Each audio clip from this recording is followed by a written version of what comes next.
سفراء العراق جايين. دكتور محمود. ژنان پێشەنگی ئازادی و تێکۆشانن لە پێناو ماف ئاشتی و سەروەری و خاک و نیشتیمان. کۆمەڵکوژی هاوڵاتیانی هەرێمی کوردستان و عێراق و شەڕڤانانی ژن لە ڕۆژئاوای کوردستان شەرمەزارەکەین. وەکو هەمووان دەزانن 9 ساڵ تێدەپەڕێ بەسەر پەیمانی لۆزاندا کە بۆ پارچەکردنی کوردستان واژوو کرا و دابەش کراوە.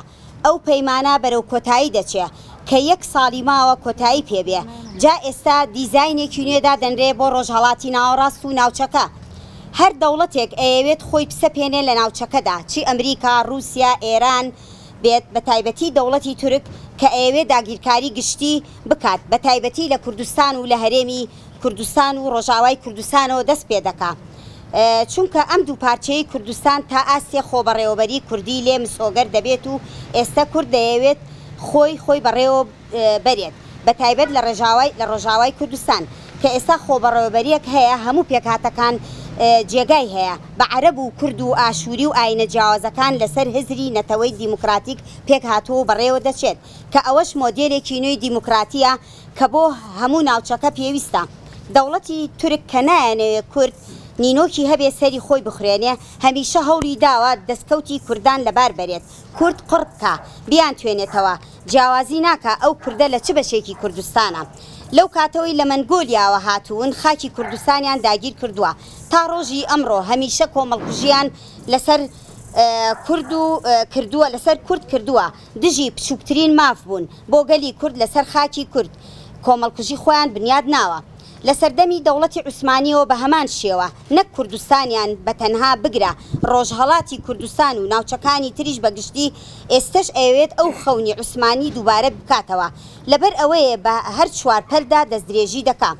لە هەرێمی کوردستان بنکەی سەربازی و سیخوڕی بە ناوی بازرگانی و خوێندنەوە ئەیەوێت ئامانجەکانی پێک بهێنێ. ژمارەیەکی زۆری خەڵکی سڤیلی بە بۆردومانی فڕۆکە و تۆپبارانکردن بە درۆنەکانیان کۆمەڵکوژ کردووە.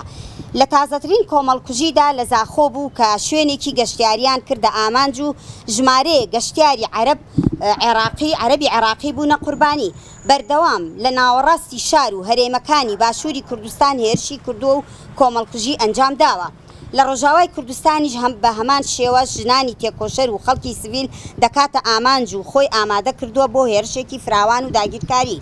بە ئامانجگرتنی ژنانی تێکۆشەر ئەوەمان پێ ئەڵێ کە لە هێز و تێکۆشانی ژنان دەترسێت، ئەیەوێت ژنان بووکەڵەی دەستی ئەوان بێت. ئەو ژنە شۆڕژگێرانەی لە ڕۆژاوای کوردستان کۆمەڵکوژ کران لێدانە لە هەموو ژنان، چونکە ئەو سێ ژنە تێکۆشەرە کە یەکیان جێگرەوەی فەرماندەی گشتی هەسەدە بوو لەگەڵ 2 ژنی شەڕڤاندا شەهید کران، لە شەڕی دژی داعش تێکۆشانیان کردووە. ڕۆڵی گرنگ و مێژوویان هەبووە هەم لە ڕۆژاوای کوردستان و هەمیش هێزەکانی سووریای دیموکرات کە بۆ پێکەوە ژیانی گەلان تێدەکۆشن، بۆ پاراستنی پێکهاتەکانی سووریا تێدەکۆشن. ئەوە تا لە عێراق و هەرێمی کوردستانیش هەمان هێرش و بردومان دەکا. ڕۆژانە خەڵک دەبنە قوربانی و سەروەری عێراق و باشوور پێشێل دەکا، وەکو ماڵی خۆی هەڵسو کەوت دەکا، هەم خەڵک دەکوژێ هەمیش لە ئابووری باشوور دەدا. پێویستە عێراق و هەرێمیش هەڵوێستی جددی و کرداریان هەبێ بەرامبەر ئەو کۆمەڵکوژیانە.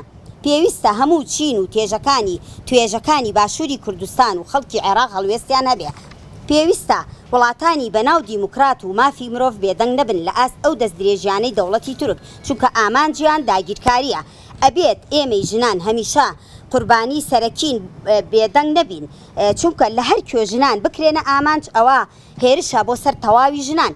پێویستە کورد و عەرەب و پێکهاتەکانی تری عێراق و هەرێم بە یەکڕیزی ڕوبەڕووی ئەو داگیرکاریە ببنەوە.